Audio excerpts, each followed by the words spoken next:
England, 1860. They called it polite society, but everyone knew it was simply cruelty practiced with clean gloves. On the night Lord Petton opened his ballroom to the season's finest silks and ambitions, London decided, once again, to remind Miss Isadora Harrington of the role it had assigned her. Not wicked. Not improper. Merely finished. The chandeliers scattered warm gold across the polished floor, catching diamonds at throats and laughter at lips. Music swelled, then softened, then swelled again, as if the room itself breathed. Everywhere Isadora looked, youth shimmered, faces still unlined by disappointment, hands still unmarked by waiting. She stood near a marble column at the edge of the light, half shadowed, half seen. Her gown was dark blue silk, elegant, restrained, chosen carefully. There were colors the world allowed a woman at 20, and there were colors it expected at 40. Isadora had learned the difference. She watched couples drift across the floor with a calm she had earned, not inherited. She did not linger on any one pair. She did not look as though she wished herself elsewhere. She had spent 20 years mastering the art of presence without invitation. Behind her, a whisper unfolded like perfume, sweet, expensive, and poisonous. "Have you noticed?" Lady Caroline Whitmore murmured behind her fan to a companion whose smile sharpened with interest.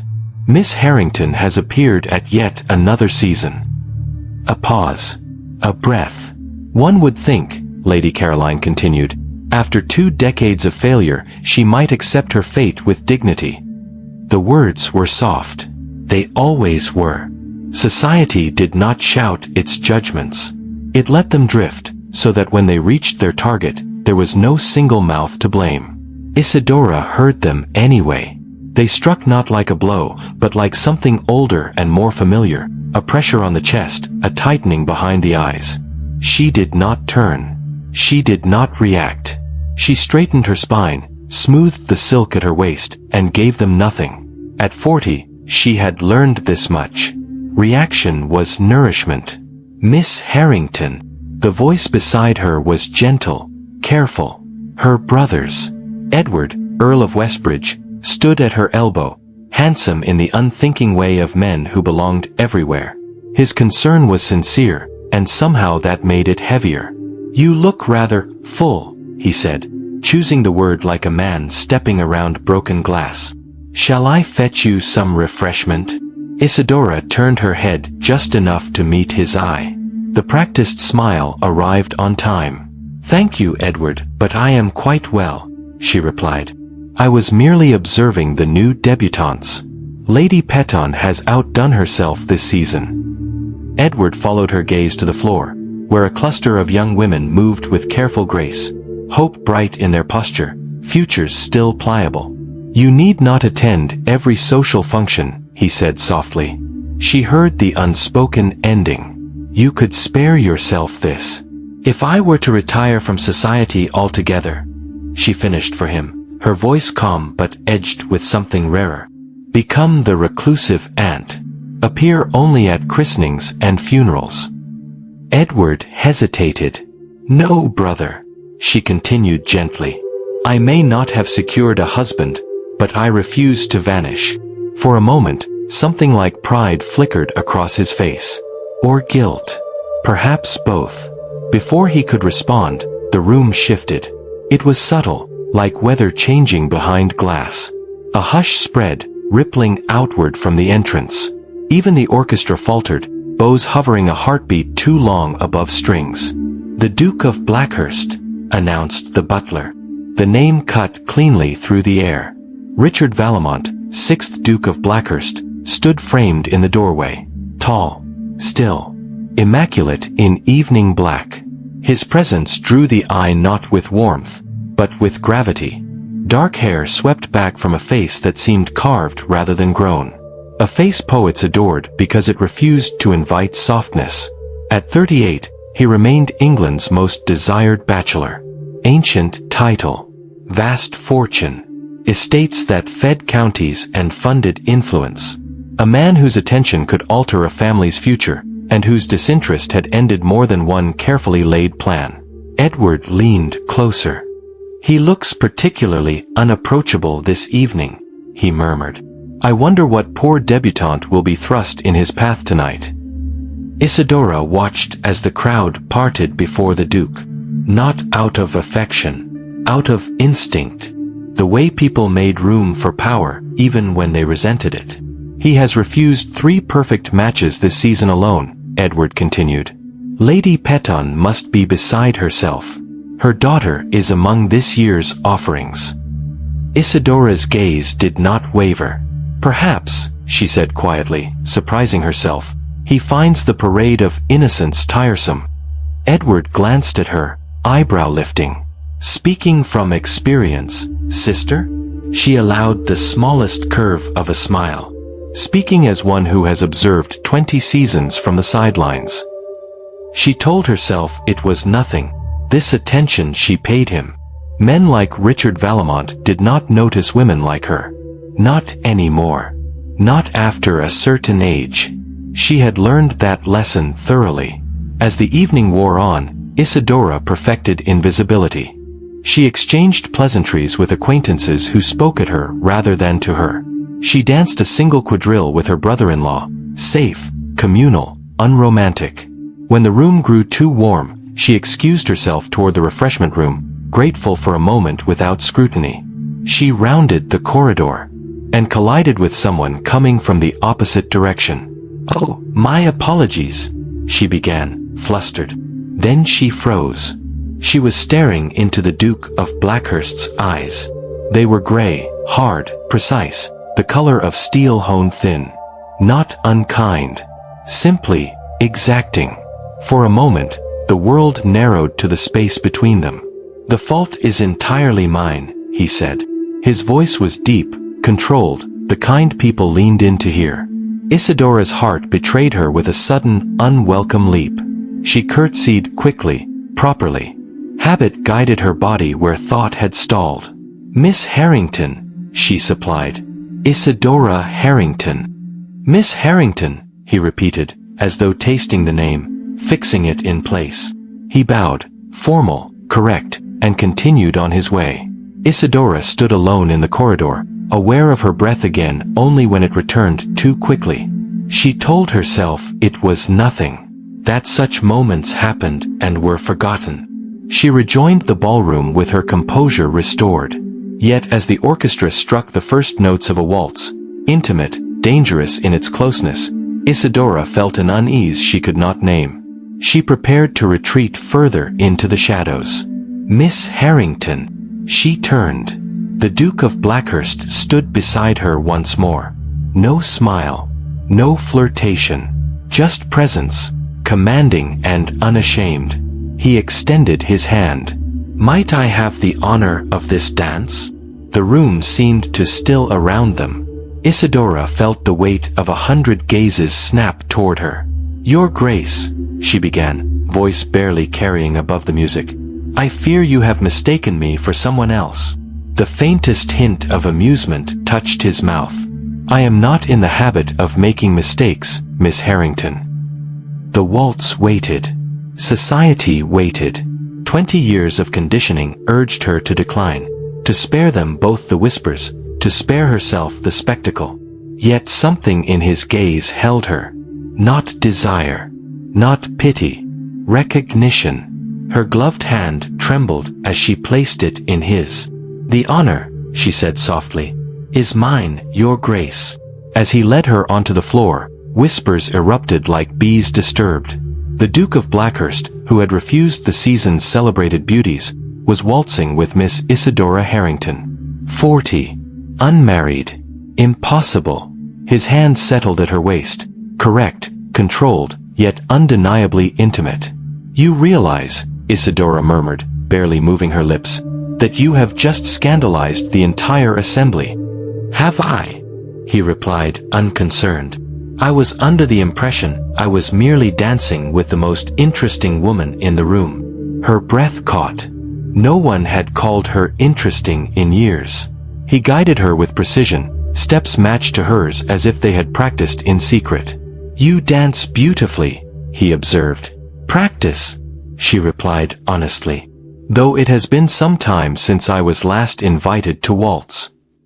"Then the gentlemen of the ton," he said quietly, "have demonstrated a remarkable lack of judgment."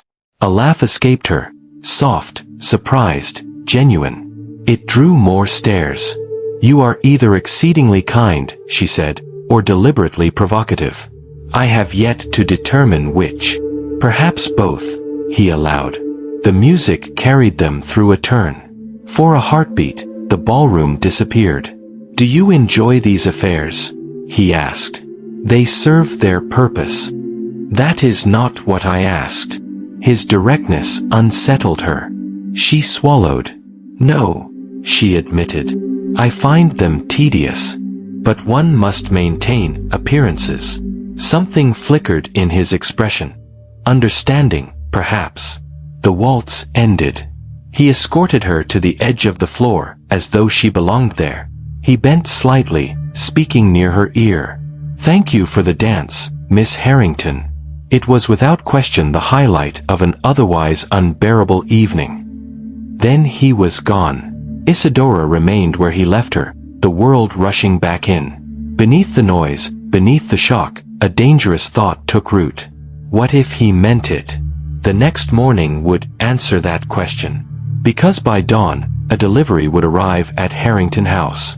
And nothing about it would feel like a mistake. England did not wake kindly. It woke the way it always did after a night of spectacle, with tongues sharpened, memories edited, and conclusions decided before breakfast. At Harrington House, Isadora sat at her writing desk with a sheet of cream paper before her and a pen that refused to obey. She had begun a letter to her married sister in Hampshire 3 times and abandoned it each time. "Dear Margaret, you will never believe." Belief felt like a luxury. The waltz returned unbidden.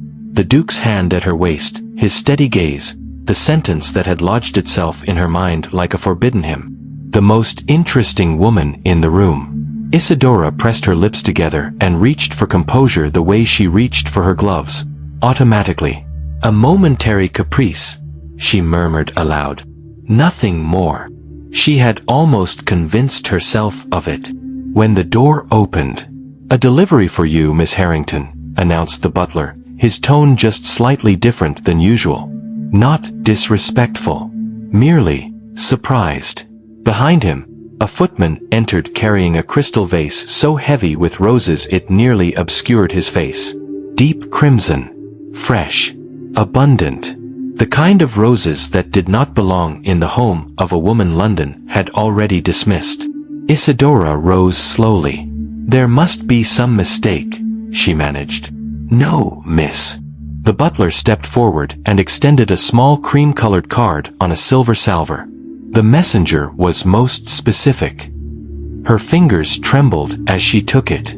The handwriting was unmistakable, bold, masculine, exact. To brighten a dreary London morning. Blackhurst. For a moment, the room tilted. Isadora sank into her chair because standing required too much control. In 40 years, no gentleman had ever sent her flowers. Not in her debut season. Not when she had still been considered possible. Not ever. "Heavens above," she whispered. The butler cleared his throat discreetly. "Will there be a response, Miss Harrington?" Isadora stared at the roses as though they might vanish if she looked away. "No," she said finally, voice thin. "Not at present."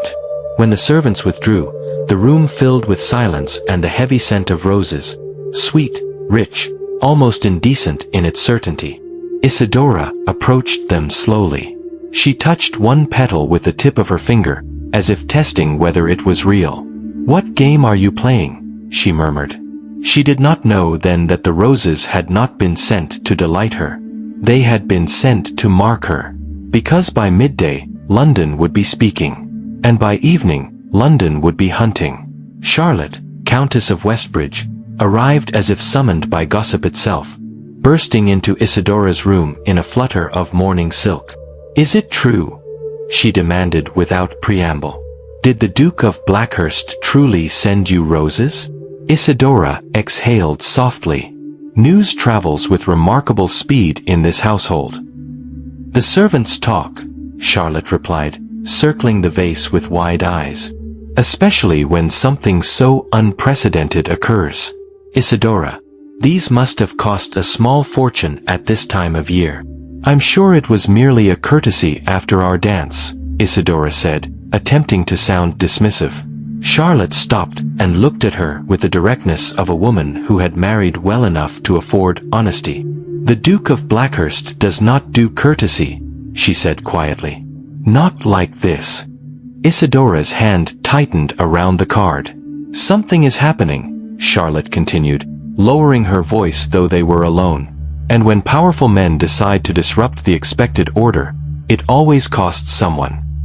Before Isadora could respond, the butler appeared again. Lord Westbridge requests Miss Harrington's presence in the study. Charlotte's expression darkened. Oh dear. Downstairs, Edward paced before the fireplace like a man trying to outrun a thought. I've just come from my club, he began when Isadora entered.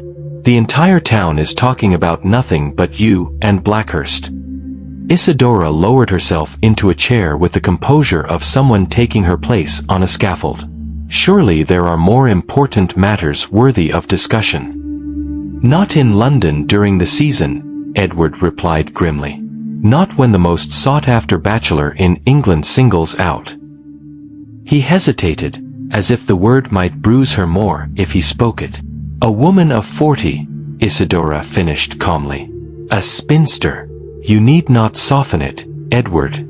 I am well aware of my status. Her brother winced. Forgive me. I only meant it is unusual. Why should he suddenly show interest in someone so manifestly unsuitable? She supplied again, voice steady despite the familiar sting. Edward crossed to kneel beside her chair, taking her hand. Isadora, I worry for you, he said softly. Blackhurst is not known for kindness.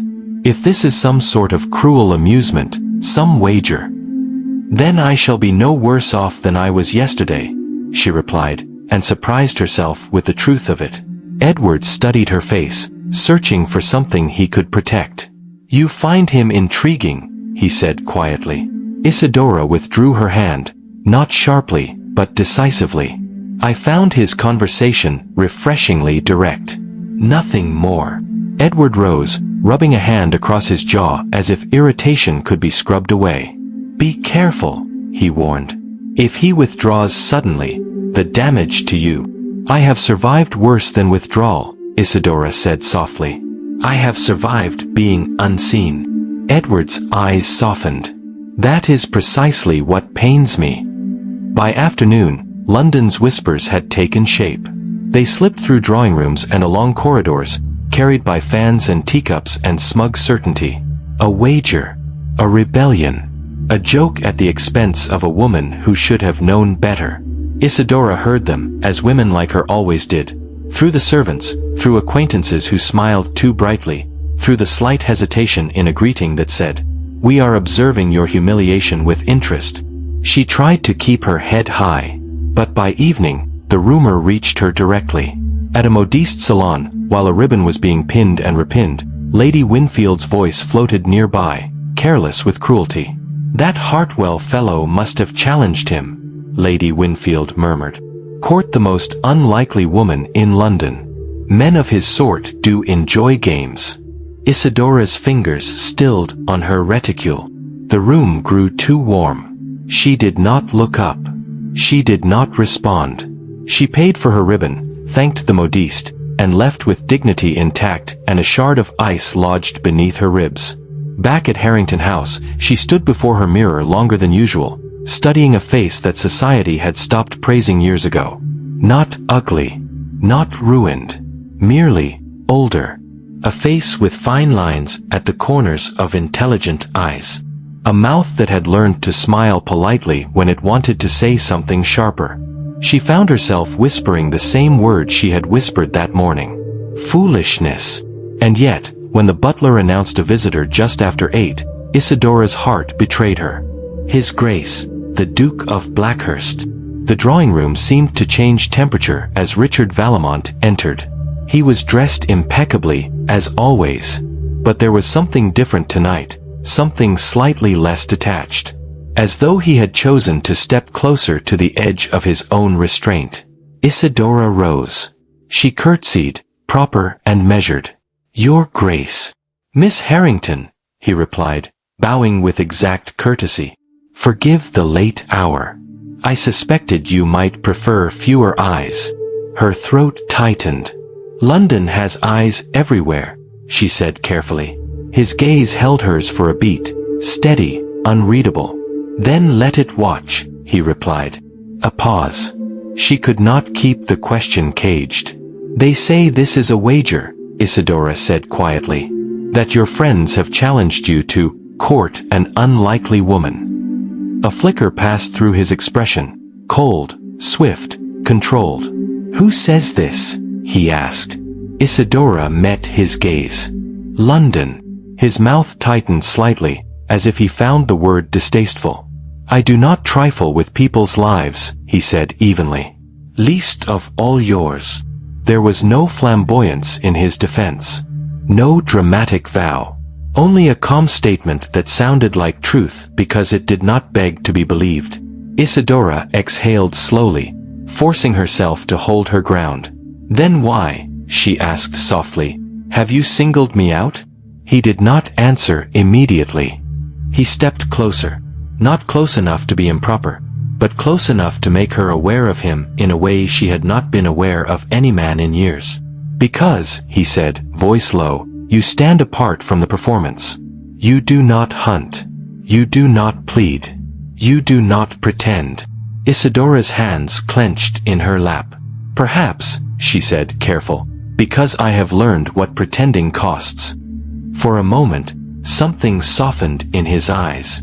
Then the butler returned with tea, giving Isidora the brief mercy of motion. She poured, because pouring required her hands and saved her from shaking.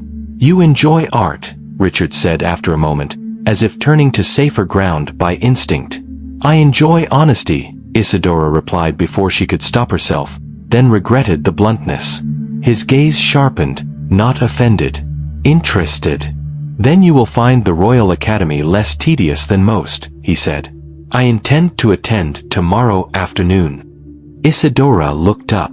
The implication was clear. He was not asking for permission. He was offering a path. And he was testing whether she would step onto it. "Your Grace," she began, trying to summon caution. "I am aware," he interrupted calmly, "that my attention invites speculation. You may decline my company if you wish. I will not punish you for prudence." The directness unsettled her more than any flattery. "I have spent 20 years being prudent," Isidora said softly. His gaze held hers. "And did it make you happy?" he asked, very quietly. Silence fell between them, fragile as spun glass. When he rose to take his leave, he bowed over her hand with perfect courtesy. "Good night, Miss Harrington." She watched him go, her heart an unfamiliar, dangerous mixture of fear and hope. The next afternoon, the Royal Academy smelled of varnish and expensive perfume. Paintings stared down from walls crowded with people pretending to admire art while truly admiring each other. Isidora had told herself she was only there because it was tradition. Because art appreciation was one of the few pursuits allowed to women of any status. But the truth was simpler. She wanted to know whether he would come. She had just separated from her family to examine a seascape when his voice spoke beside her, as if he had stepped out of the painting itself. "Turner," he said. "At his finest, would you not agree, Miss Harrington?" Isidora turned. Richard stood at her elbow, resplendent in a perfectly tailored morning coat. The crowd seemed to part around him without conscious thought. "Your Grace," she replied, curtsying. "Yes," she said, allowing herself the honesty he seemed to demand. "His understanding of light is unparalleled." "You speak as if you mean it," he observed, and there was something almost amused in his voice. "Not as if you are repeating what you believe one is meant to say." Isidora's mouth curved faintly. I am not an expert, she admitted. Only an enthusiast. That is refreshing, he said. Experts are often insufferable. He offered his arm as casually as if they were old acquaintances. Shall we continue to the next gallery? Isidora hesitated. The eyes of the room were already turning. You risk scandal, Your Grace, she murmured.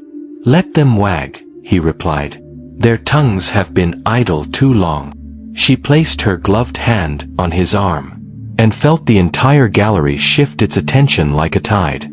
As they moved from painting to painting, conversation unfolded between them with unexpected ease. He possessed real knowledge, formed through travel and study rather than fashion. More surprising still, he listened to her. He did not correct her to demonstrate superiority. He built upon her thoughts, asked for more, as if her mind was worth time. You have traveled to Florence? He asked as they paused before an Italian landscape. No, she admitted.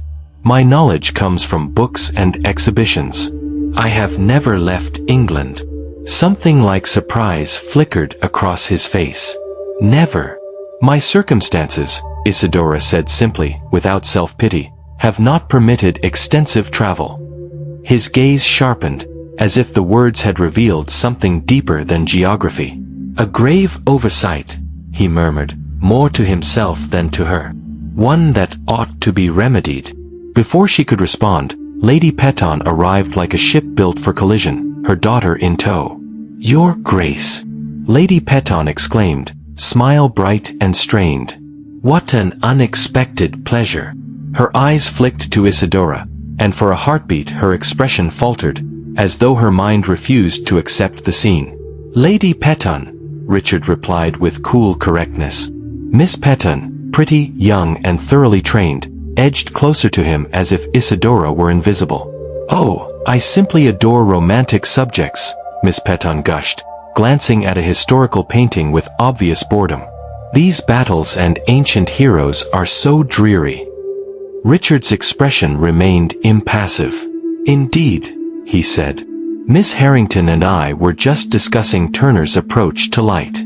She has made several observations I found quite illuminating. All eyes turned to Isidora. Heat rose in her cheeks, not from embarrassment but from something rarer, being publicly acknowledged. Lady Peton's smile tightened. How interesting, she said, voice sweet. I had no idea Miss Harrington harbored such academic interests. Richard's gaze did not soften. Few people, he replied evenly, take the time to discover what lies beneath the surface. The subtle edge in his tone was unmistakable. Lady Peton's mouth opened, then closed. Edward appeared then, stepping in with the protective instinct of a brother who sensed the ground shifting beneath his family. Isidora, he said quietly, Mother is requesting your company. Isidora curtsied to Richard, nodded politely to the Petons, and allowed Edward to guide her away. She could feel the Duke's gaze following her retreat, warm and steady as a physical touch. That is twice in 2 days, Edward murmured. And now the roses. People are beginning to talk. People always talk, Isidora replied wearily. Not about you, Edward said grimly. Not like this. By the time she returned home, another delivery awaited her. A beautifully bound volume of Turner's collected works, with color plates so vivid they felt like stolen sunlight.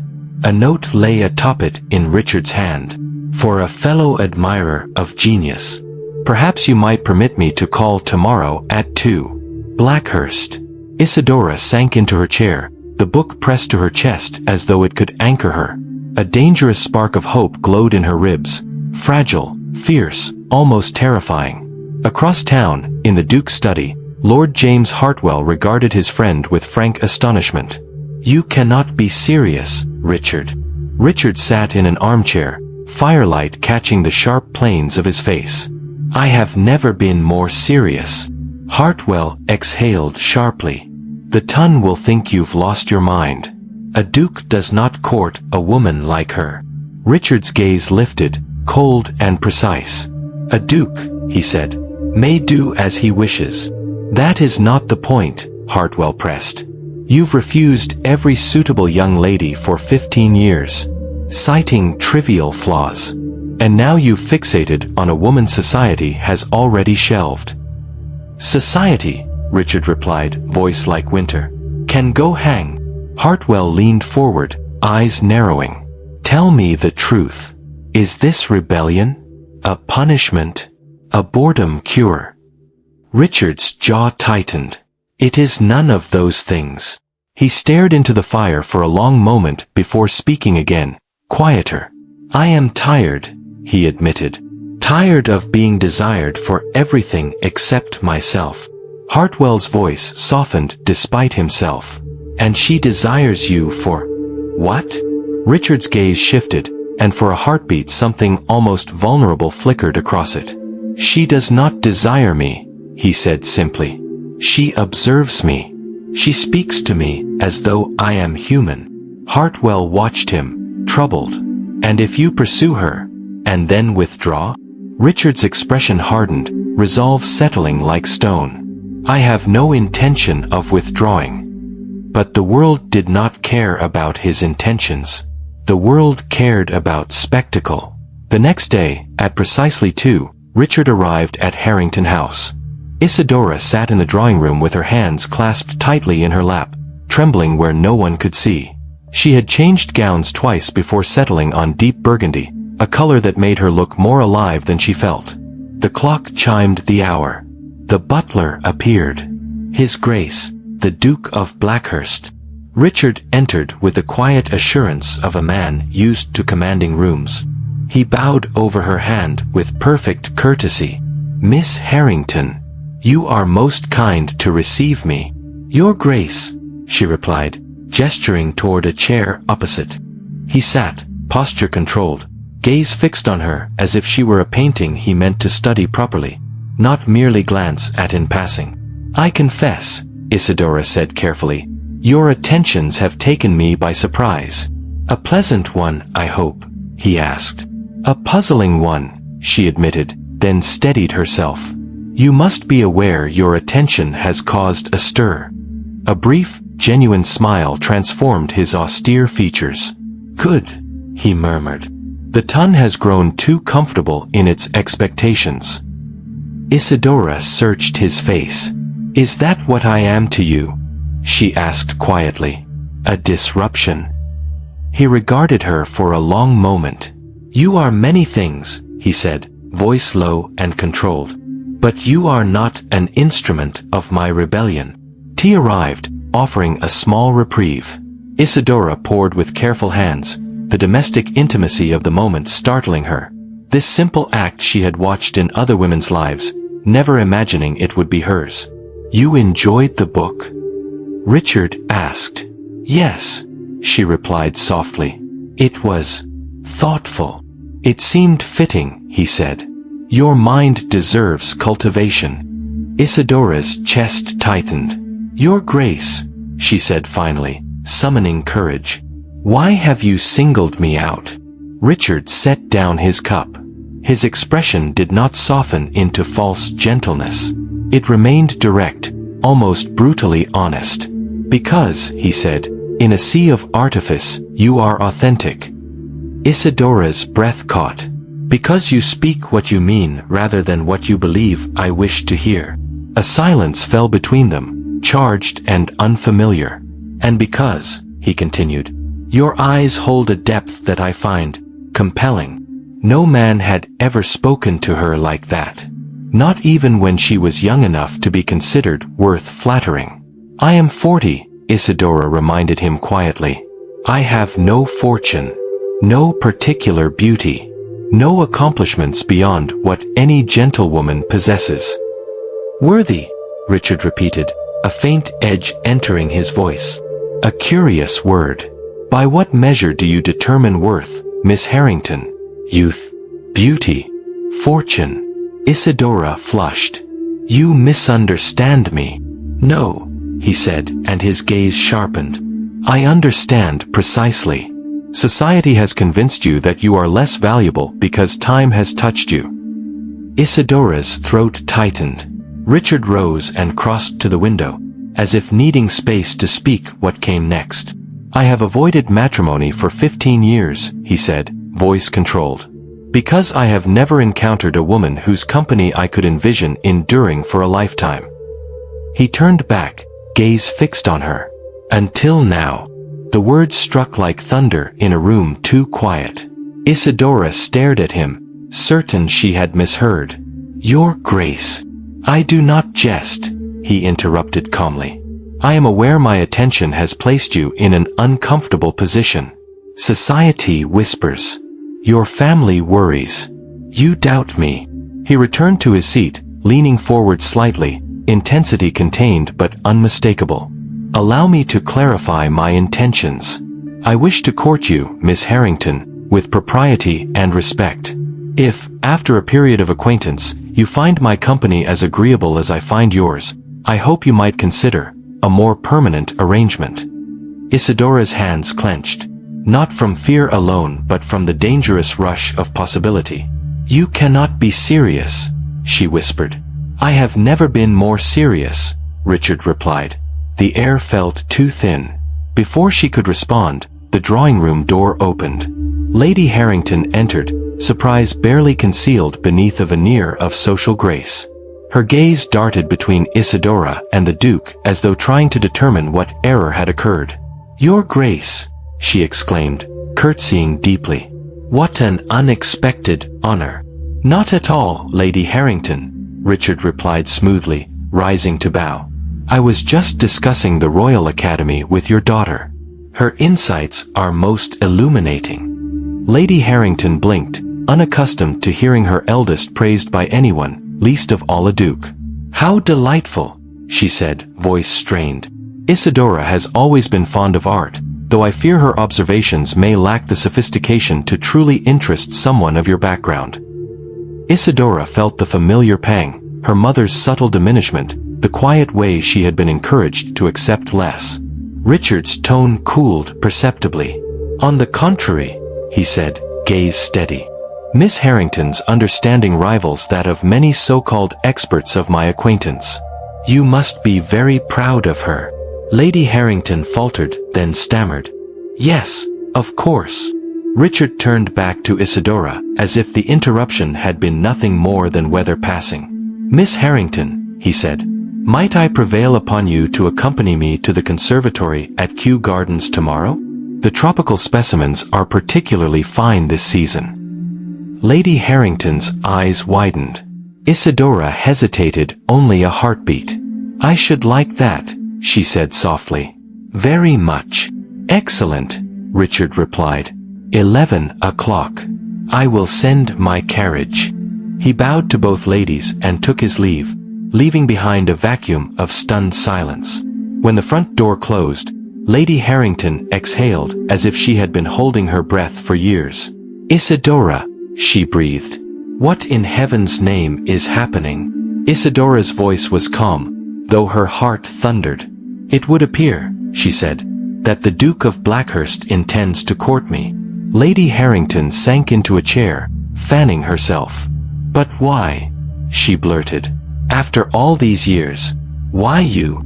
Isadora flinched, then steadied herself. "Thank you for that assessment, Mother." Lady Harrington's face softened with contrition. "Forgive me, my dear. I did not mean, only, at your age." "Yes, Mother," Isadora interrupted quietly. "I am aware of my age, as I believe is the Duke." That night, sleep did not come easily. Isadora lay awake replaying his words, searching for mockery and finding none. Yet doubt clung to her like mist. 20 years of being overlooked had carved deep grooves in her heart. It had taught her not to trust happiness, because happiness in her world was often followed by cruelty. Morning brought no relief. At precisely 11, the Blackhurst carriage arrived, gleaming black lacquer emblazoned with the ducal crest. The footman who assisted Isadora treated her with deference usually reserved for women of far higher rank, adding to the surreal quality of the day. Richard waited at the entrance to Kew Gardens. When Isadora descended from the carriage, she caught a flicker of admiration in his eyes that warmed her in a way she had not felt in years. "Miss Harrington," he greeted her, bowing over her hand. "You are punctual. A quality I find admirable." "Your Grace," she replied, dropping a curtsy. "Thank you for the invitation." "Then we shall remedy your absence from these gardens immediately," he said, offering his arm. "The Palm House awaits. I believe you will find the orchid collection particularly impressive." As they strolled beneath glass and towering tropical leaves, Isidora's tension eased. The Duke proved knowledgeable and unexpectedly attentive, listening as though her thoughts were worth collecting. "It is rather like stepping into another world," Isidora remarked, gazing upward at the soaring dome. "Indeed," Richard said, though his eyes remained on her face rather than the architecture. "Miss Harrington," he added after a moment, "may I speak frankly?" Her heart quickened. "Of course, Your Grace. I sense you doubt my intentions," he said, direct as ever. "That you suspect an ulterior motive." Isidora hesitated, then chose honesty over decorum. "You must admit," she said quietly, "your attention is unexpected. I would be naive not to question it." Richard nodded slowly. "Fair." He stopped walking and turned to face her, the greenery around them muffling the world. "I am 38, he said. "I have spent 15 years fending off matchmaking mothers and their increasingly desperate attempts to secure my title. I have met every eligible young lady from Land's End to John O'Groats. And I have found them, universally, tedious." Isidora blinked. "They are pretty," he continued, voice controlled, "and polite and practiced. But they want a duke, not a man." He took a small step closer. "And then, at yet another interminable ball, I encountered a woman who stood apart from the parade. A woman watching with clear-eyed intelligence and well-earned cynicism." Isidora's cheeks warmed. "You make me sound far more interesting than I am," she murmured. "On the contrary," he replied. "I suspect I have only begun to discover how interesting you truly are." Before she could respond, a group of fashionable ladies approached, voices bright and startled. "Your Grace," Lady Winfield called, eyes glittering with gossip. "What an unexpected pleasure to find you here." Her gaze slid to Isidora with poorly concealed disdain. "And Miss Harrington as well. How unusual." Richard's expression cooled, the warmth vanishing as if drawn behind a curtain. "Lady Winfield," he replied, curt. "Ladies." He did not invite them closer. "Miss Harrington and I were just discussing Decimus Burton's architectural achievements," he added, his tone making it clear the conversation was not open for purchase. Without waiting for a response, he guided Isidora toward a quieter path, his hand warm and steady at the small of her back. "I apologize," he murmured. "It seems we cannot escape society's eyes even here." "It is to be expected," Isidora replied pragmatically. "Your movements are always of interest." Richard's gaze sharpened. "And yours are not?" he asked. Isidora hesitated, then said the truth that tasted bitter. "They are now," she murmured. "Because of my age. And because London has decided your attention must be a joke." Richard's jaw tightened. "Society's assessment of worth is remarkably shallow," he said coldly. "Beauty fades. Fortune shifts. And lineage is often a mask for mediocrity." Despite herself, Isidora laughed softly, genuine surprise. "Your Grace," she said, "you may be the first person I have encountered who sees it that way." His expression softened at her laughter. "Then the rest of society is blind," he murmured. They continued their stroll until they reached a secluded corner screened by tall bamboo. The world beyond felt distant, muffled by green. Richard turned to face her, expression serious. "I wish to be entirely clear," he said quietly. "I am not playing a game." He took her gloved hand. "I know my attention places you in an uncomfortable position. Society will whisper. Your family will worry. And you will doubt." Isidora looked up into his face and saw nothing but earnest intent. "Your Grace," she whispered, voice trembling despite herself. "I fear you may be courting disappointment." "I have courted boredom for 15 years, Richard replied, his thumb tracing a restrained pattern on the back of her hand. "Disappointment would be a novelty." A startled breath escaped her. He stepped closer, close enough that she could detect sandalwood at his collar, the faint warmth of a life lived under control. "You are beautiful to me," he said simply. Isidora's heart stuttered. "Not in the conventional sense," he continued, as if naming the lie before she could, "but in the only sense that matters. Your intelligence shines in your eyes. Your dignity lends grace to your every movement. Your smile, when you choose to offer it, changes the entire room." Isidora swallowed hard. "Society will be merciless," she warned. "Society has always been merciless," he replied. "To you for remaining unmarried. To me for refusing to choose a bride to their liking." He squeezed her hand gently, then released it, stepping back as if forcing restraint upon himself. "Perhaps," he said quietly, "it is time we both stopped allowing its cruelty to dictate our happiness." A moment hung between them, fragile with possibility. Then Richard's voice lowered further. "When we are not in formal company," he said, "I should like you to call me Richard." Isidora blinked. "Richard," she repeated, the intimacy of the name sending a tremor through her. His expression softened, rare warmth. "Thank you," he murmured. The private luncheon he had arranged afterward unfolded like a dream Isidora did not dare believe. Conversation flowed, art, literature, philosophy, real exchange rather than polished performance. He challenged her thoughts without dismissing them. He listened as though her opinions mattered. When he handed her back into his carriage to return home, he asked quietly, "May I call on you again tomorrow?" "Yes," Isidora answered, surprising herself with the steadiness of her voice. "I should like that very much."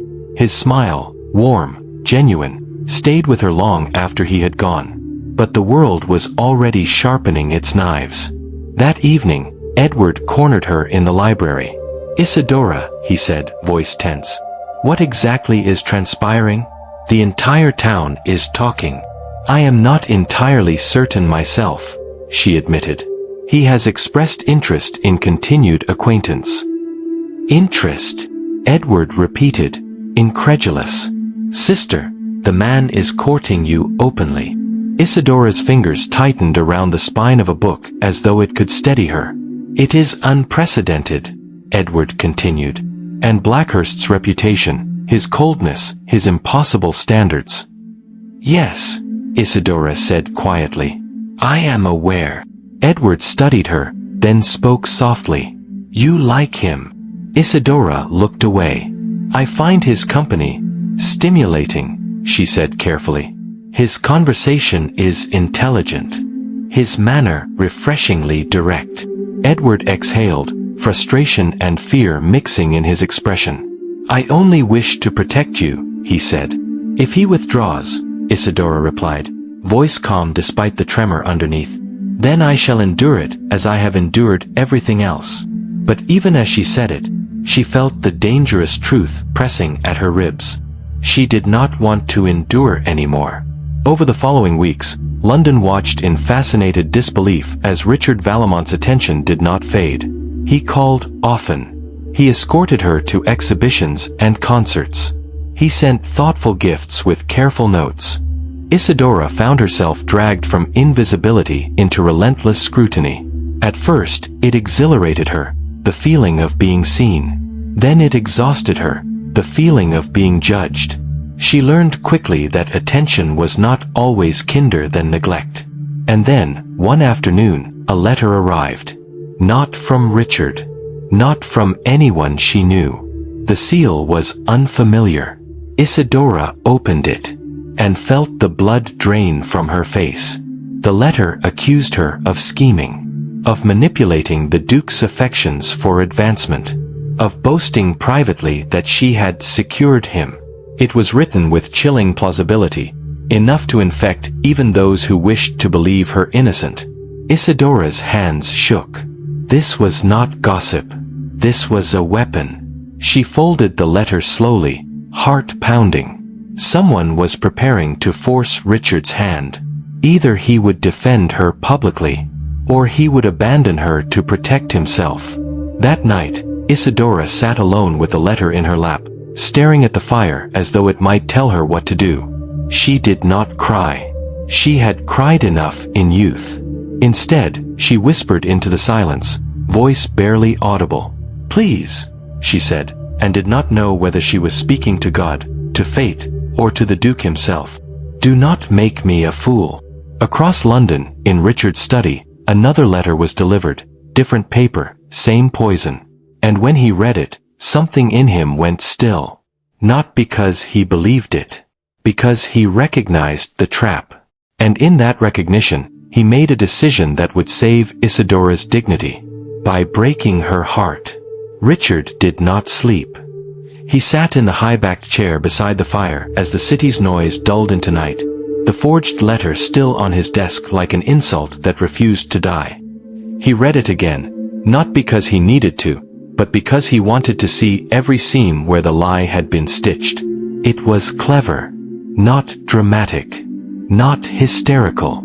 The best weapons never were. It claimed Isadora had boasted of his attentions, that she had spoken of him as a conquest, that she had allowed her family to believe she was destined for a coronet. And the most dangerous part was not the accusation. It was that the Tun was prepared to believe it, because belief required nothing of them except the comfort of cynicism. A soft knock interrupted his stillness. Hartwell entered, coat loosened, expression wary. "You sent for me?" Richard did not look up. "Yes." Hartwell crossed the room and saw the letter. His brows rose. "So," he said quietly, "it begins." Richard's fingers tightened once around the armrest, then relaxed. "They intend to ruin her," he said evenly. Hartwell's mouth tightened. "They intend to ruin you through her." Richard finally lifted his gaze, steel gray, precise. "They may try." Hartwell read the letter quickly, then exhaled. "It's plausible enough to spread," he muttered. "And if it spreads, it will mutate. By next week, they'll claim she bewitched you." Richard's expression remained controlled, but something dark moved beneath it. "I do not care what they claim about me," he said. "I care what they do to her." Hartwell hesitated, then asked the question that mattered. "What will you do?" Richard stared into the fire, as if searching for an answer written in flame. Then he spoke quietly, and his voice carried the weight of decision. "I will remove their interest." Hartwell frowned. "How?" Richard's jaw tightened. "By giving them the simplest story," he said. "The one they most want to believe." Hartwell's eyes narrowed with sudden understanding. "No," he said sharply. "Richard." "Yes." Hartwell stepped closer, incredulous. "You mean to withdraw?" Richard's face was calm, but his hand closed once around the unlit brandy glass beside him, knuckles whitening. "If I defend her publicly," he said, "they will escalate. They will pick at every detail of her life, every private humiliation, every failed season. They will turn her into entertainment. They will destroy what she has spent 40 years preserving, dignity." Hartwell's voice softened. "And if you withdraw?" Richard's mouth tightened. "They will wound her," he admitted. "But it will be a wound she can survive. A clean wound. One she can close." Hartwell stared at him, anger and admiration colliding. "You will let them think you used her." Richard's eyes flickered, pain, quickly buried. "I will let them think what they please." Hartwell shook his head slowly. "If she loves you." Richard's gaze snapped to his. "If she loves me," he said, voice low, "then she will survive hating me for a season. She will not survive being devoured for years." Hartwell's throat worked. "And you?" he asked quietly. Richard did not answer at once. Then, almost too softly to hear, he said, "I will survive. but the firelight revealed what his voice did not, that survival was not the same as living. The next morning, London noticed the change before Isadora did. It began with absence. No carriage at Harrington House. No note. No roses. At first, Isadora told herself there had been an emergency. Estate matters. A political obligation. Anything. On the second day, she told herself not to be foolish. On the third, she stopped telling herself anything at all. She attended a small musical gathering with her mother, one of those events where women spoke as if kindness were a form of charity. She felt eyes on her everywhere. She heard the whispers, sharper now, emboldened by Richard's silence. "There you see," someone murmured behind a fan. "It was a jest after all." "It always is," another replied. "Men like him do not marry women like her." Isadora's spine remained straight. She did not weep. She did not shake. She had learned long ago that society took pleasure in visible cracking. Instead, she endured. But endurance, she discovered, felt different after hope. The fourth day brought something worse than gossip. It brought the first public encounter. The Royal Theatre was crowded, humid with perfume and expectation. Isadora had chosen to attend because retreat would taste like surrender, and she had promised herself she would not vanish simply because the world wanted her to. She entered with Edward and Charlotte, and took her seat with quiet composure. Then the room shifted. A hush rippled across the crowd as Richard Vallemont entered his private box. Isadora felt her heartbeat in her throat.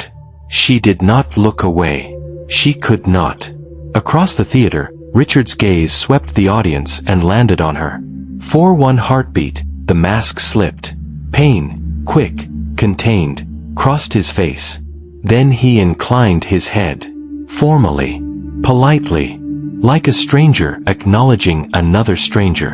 Isadora's lungs forgot how to work. Edward leaned close, voice tight. "Isadora."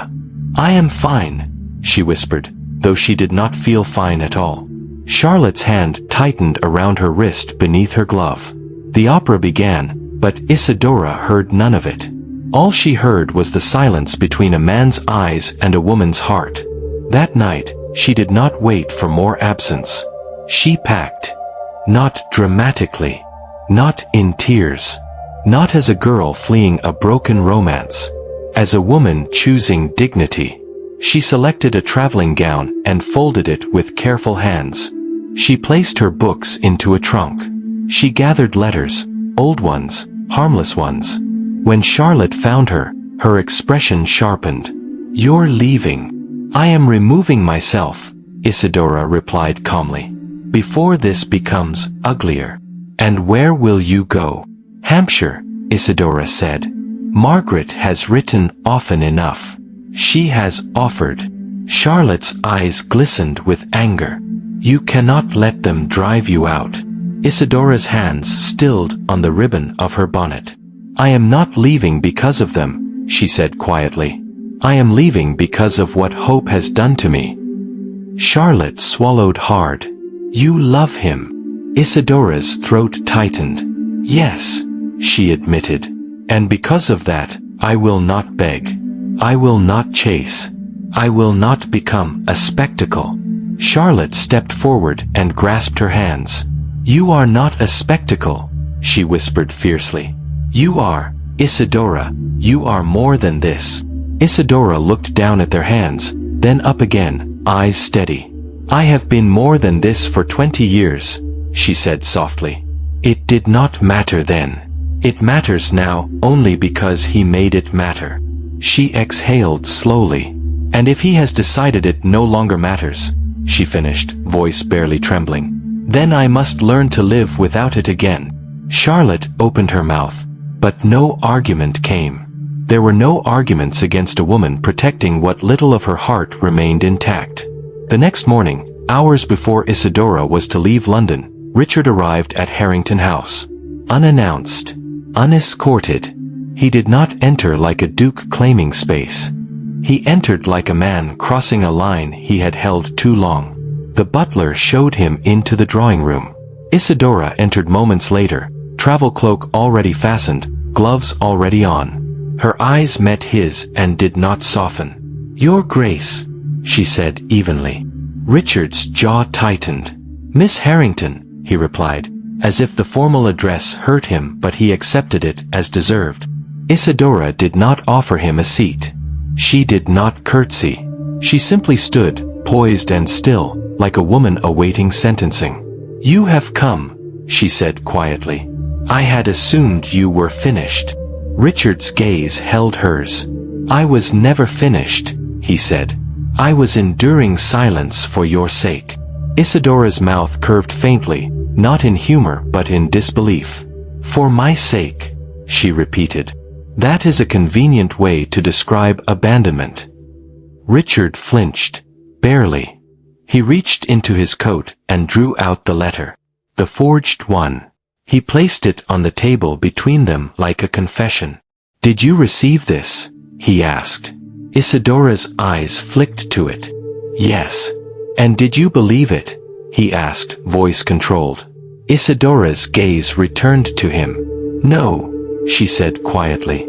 "But London did. And you allowed London to think it was true." Richard's throat worked. "I allowed London to think I was careless," he said. "Cold. Fickle. Cruel." Isadora's eyes narrowed. "Why?" she demanded softly. "Why would you destroy what you built?" Richard's gaze sharpened with something like pain. "Because they were preparing to destroy you," he said. Isadora stilled. Richard's voice lowered, steady, controlled, sincere. "They were not content with whispers," he continued. "They intended to escalate. To turn you into a cautionary tale. To drag every private wound into public entertainment. To strip you of dignity until you had nothing left but shame." Isadora's breath came shallow. "And you thought the solution," she whispered, "was to make me believe you were ashamed of me?" Richard's jaw tightened. "I thought the solution was to let you believe I was unworthy of you," he said. "Because you can survive disillusionment. You cannot survive being devoured." Silence filled the room like water rising. Isadora's eyes shone, but tears did not fall. "You should have trusted me," she whispered. Richard took one step closer, stopping at a distance proper enough to keep restraint, close enough to make his sincerity undeniable. "I did trust you," he said quietly. "I trusted your strength, your dignity, your survival." Isadora's voice broke, just slightly. "And what of your trust in my heart?" Richard's eyes darkened. "I sacrificed it," he admitted, "because I believed the alternative would cost you more than heartbreak." Isadora stared at him as if seeing him for the first time, not as the Duke, but as the man beneath the title, the man who could choose cruelty as a shield. "You have a talent," she said softly, "for choosing duty even when it bleeds." Richard's mouth tightened. "It is what I was trained to do."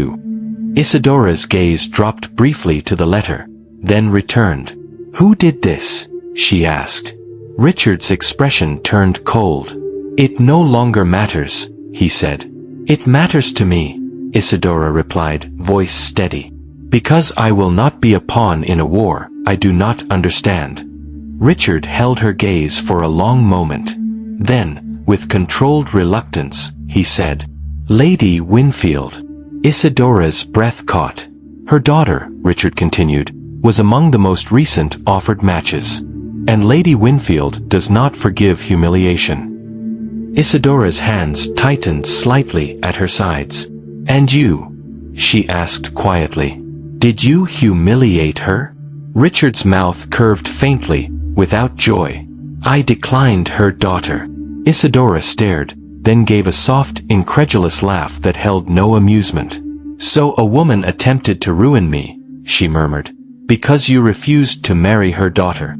Richard's gaze sharpened. "You are not ruined," he said. Isadora's eyes lifted. "I am not," she agreed softly. "Because I am leaving." Richard's expression tightened. "I know," he said. "That is why I came." He reached into his coat again, not with flourish, with quiet finality. He drew out a small velvet box and set it on the table, not as a demand, but as an offering. Isadora did not touch it. Richard did not open it. He simply looked at her, voice low and steady. "I will not ask you to remain in London," he said.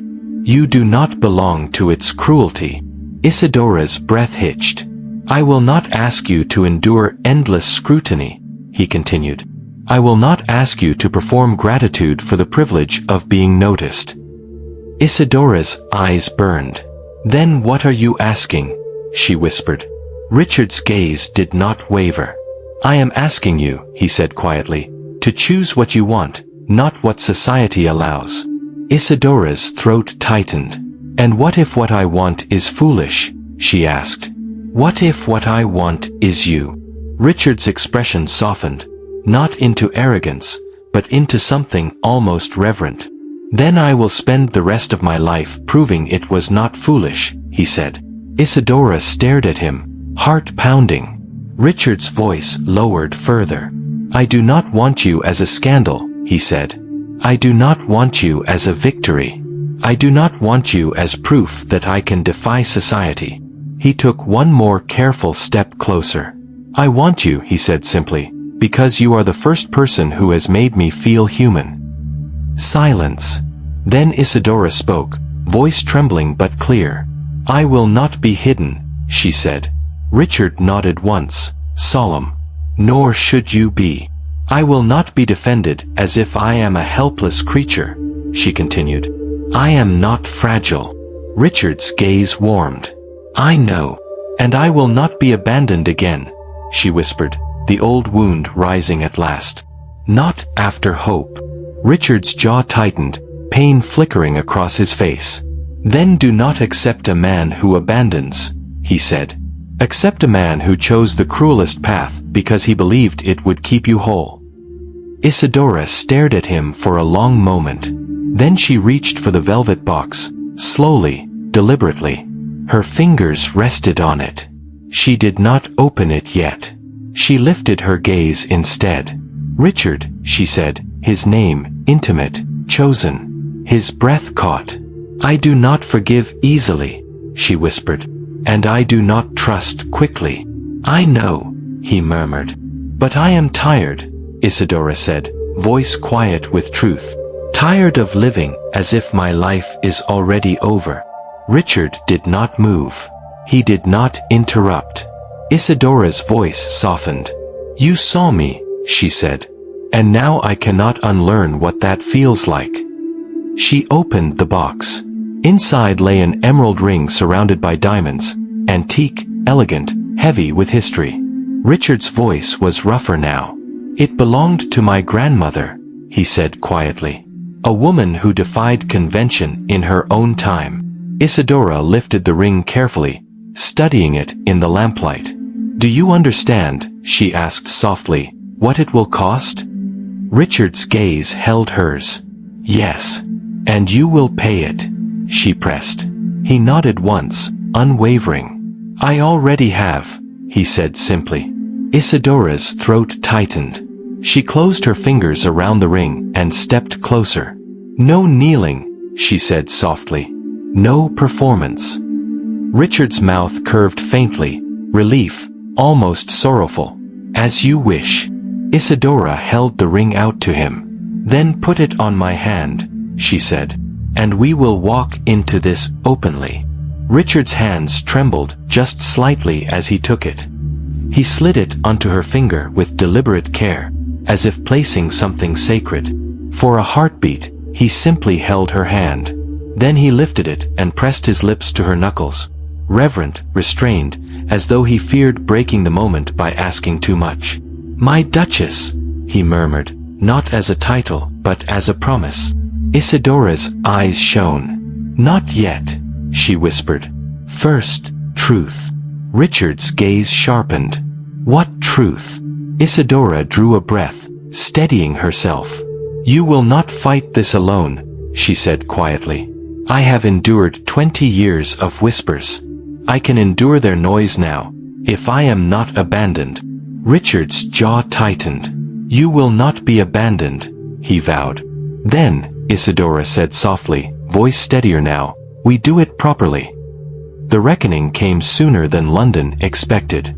At Lady Peton's next gathering, an event thick with watchers and hunger, Richard arrived with Isidora on his arm. The room nearly stopped breathing. Fans stilled. Laughter strangled into silence. Lady Winfield's face went pale with outrage. Richard did not raise his voice. He did not make a speech meant for drama. He simply spoke, clearly, calmly, and with a precision that cut through gossip like a blade. I have heard, he said, that certain persons have taken it upon themselves to speculate about Miss Harrington's motives. A pause. His gaze swept the room, cold enough to freeze courage. Let me spare you the labor, he continued. Miss Harrington's motives are irrelevant. Mine are not. Silence. I am courting her, he said. With intention. Another pause, long enough for the words to settle like law. And anyone who suggests she has manipulated me, he finished, is welcome to explain to my face how exactly they imagine a man of my position can be forced into anything he does not choose. No one spoke. No one moved. Even Lady Winfield found herself unable to summon her usual venom beneath his gaze. Richard turned slightly then, just enough to face Isidora, to make the room understand that this was not spectacle. This was declaration. He offered his arm again, quiet, unwavering. Isidora placed her hand upon it with steady grace, and together they walked through the ballroom, not as a scandal, but as a truth no one could undo. The following weeks were not easy. Society did not become kind overnight. There were still whispers, still sly remarks about her age, about heirs, about what a duke should do. But something changed. When Richard stood beside her, the whispers lost their teeth. Because for the first time in Isidora's life, she was not defending her worth alone. And for the first time in Richard's life, he was choosing joy above duty without apology. They did not marry in haste. Not for spectacle. Not to silence gossip. They married when Isidora could stand before a mirror and see not a woman lucky to be chosen, but a woman choosing. The wedding was held at St. George's, inevitable, given his rank, yet the ceremony itself was quiet in spirit. When Isidora walked down the aisle on Edward's arm, the congregation watched with curiosity and disbelief. But Isidora's gaze was fixed only on Richard. And when she reached him, she saw something in his eyes that London could not counterfeit or dismiss. Devotion. After their vows, Richard took her hand, lingering a heartbeat longer than strictly necessary, as if reminding the world that she was not an experiment. She was his life.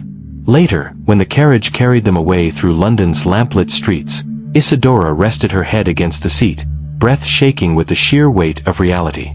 Are you well? Richard asked softly, fingers entwined with hers. Isidora smiled, small, stunned, deeply true. More than well, she whispered.